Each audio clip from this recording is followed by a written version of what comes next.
कृष्णा कृष्णा कृष्णा हरे हरे, हरे राम राम राम हरे हरे। हरि बोल। I am Preeti Rawat from Dehradun. I am a home maker. मैं 2018 में अपनी फ्रेंड संध्या के माध्यम से गोलोक एक्सप्रेस के साथ जुड़ी थी। गोलोक एक्सप्रेस ज्वाइन करने के बाद मैंने भगवत गीता की स्टडी करी, चैंटिंग की इम्पोर्टेंस को जाना, डिवोशन और डिवोटी एसोसिएशन की इम्पोर्टेंस को भी जाना। इस ग्रुप से जुड़ने के बाद मैंने धीरे धीरे अपनी चैंटिंग बढ़ाई, रोज सत्संग सुनने की आदत डाली जो कि ऑनलाइन होते हैं। तो फ्रेंड्स, जैसे जैसे मैंने अपना डिवोशन बढ़ाया, चैंटिंग बढ़ाई, मेरे साथ काफ़ी सारे डिवाइन एक्सपीरियंसेस हुए। तो फ्रेंड्स, आज मैं आपके साथ अपना एक डिवाइन एक्सपीरियंस शेयर कर रही हूँ। लास्ट ईयर हमारे मेंटोर्स की प्रेरणा से मैं कार्तिक मास में वृंदावन गई थी और मैंने धाम यात्रा का भरपूर आनंद उठाया था।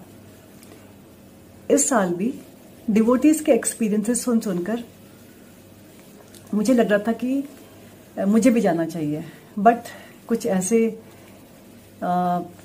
इश्यूज आए कि मैं इस साल जाना पॉसिबल नहीं हुआ। तो फ्रेंड्स, कार्तिक मास में रमा एकादशी के दिन की बात है। इस दिन मेरे बच्चों का एनुअल फंक्शन था और इस दिन मैंने फास्ट भी रखा हुआ था। तो फ्रेंड्स, एकादशी के दिन हमारे मेंटर्स हमको चैंटिंग बढ़ाने पे काफ़ी स्ट्रेस देते हैं। तो स्कूल निकलने से पहले मैंने घर में काफ़ी चैंटिंग करी और रास्ते में मैं चैंटिंग करती हुई स्कूल पहुंची। तो जब हम स्कूल पहुंचे तो वहाँ पे टीचर्स ने हमारा वेलकम किया और सारी टीचर्स येलो साड़ी में ड्रेप थी। फिर हम अंदर पहुंचे तो चारों ओर कृष्णा जी के बड़े बड़े पोस्टर लगे थे, मीरा जी के बड़े बड़े पोस्टर्स लगे थे और जो वहाँ की डेकोरेशन थी वो काउज से करी हुई थी। काउज के पिक्स थे एंड पिकॉक के पिक्स थे, जंगल का सा डेकोरेशन थी। और जब अंदर पहुंचे हम तो स्टेज में एक बड़ा सा मंदिर बना हुआ था। तो वहाँ जाके हमको ऐसा लगा जैसे कि हम कृष्णा जी के मंदिर में पहुंच गए हैं। तो मुझे बड़ा ही अच्छा लगा। फिर शो स्टार्ट हुआ। तो शो का नाम था पीताम्बर और जो पूरा जो कॉन्सर्ट था ये मीरा जी की लाइफ में बेस्ड था, जिसे बच्चों ने ड्रामा, म्यूजिक, बहुत सारे भजन्स, डांस के साथ परफॉर्म किया था।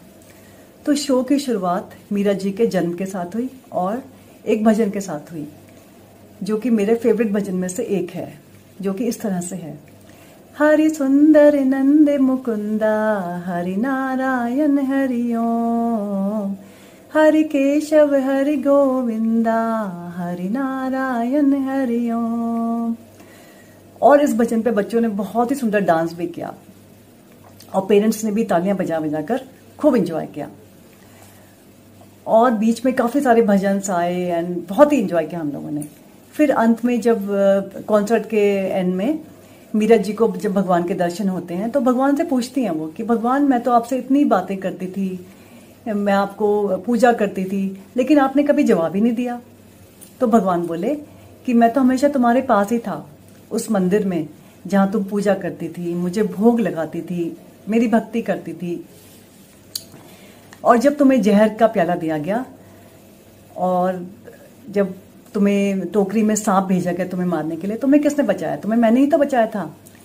तो सुनकर मुझे निखिल जी की सत्संग की बातें याद आने लगी और अपने संग में डिवाइन एक्सपीरियंस मुझे याद आने लगे कि कैसे इतनी डिफिकल्ट सिचुएशन में मैं थी, कैसे मुझे भगवान ने मुझे निकाला था उनसे। तो फ्रेंड्स, उन एक्सपीरियंसेस को मैं यहाँ शेयर तो नहीं कर सकती बिकॉज उसमें वो लोग भी शामिल हैं जिन्होंने पॉलिटिक्स करके मुझे डाउन करने की कोशिश की थी, लेकिन सफल नहीं हो पाए थे क्योंकि भगवान मेरे साथ थे। और फ्रेंड्स, मुझे सत्संग से मैंने ये भी सीखा कि ऐसे लोगों के लिए हमको हार्ड फीलिंग्स नहीं रखनी है और उनके लिए प्रेयर्स करनी है कि भगवान आप इनको भी डिवोशन में ले आओ। और फ्रेंड्स, वैसे भी इन लोगों की वजह से तो हमें भगवान की कृपा के दर्शन होते हैं ना। तो प्रोग्राम का जो एंड हुआ एक खूबसूरत भजन के साथ हुआ जिसे सभी पेरेंट्स ने बहुत एंजॉय किया और सभी पेरेंट्स जोश के साथ तालियां बजा बजा कर खूब एंजॉय कर रहे थे। तो सभी के अंदर मैंने वही डिवाइन एनर्जी, खुशी और जोश फील किया जो कि हमें फिजिकल सत्संग के बाद हम फील करते हैं। तो इस घटना से मैंने भगवान की प्रेजेंस को फील किया कि कैसे भगवान ने मेरी बात सुनी और मेरे अपने ही शहर में मुझे वृंदावन जैसा भक्ति का माहौल मुझे दे दिया। ना शस्त्र पे, ना शास्त्र पे, ना धन पे और ना ही किसी युक्ति पे। मेरा जीवन तो आश्रित है प्रभु केवल और केवल आपकी कृपा शक्ति पे। हरि बोल।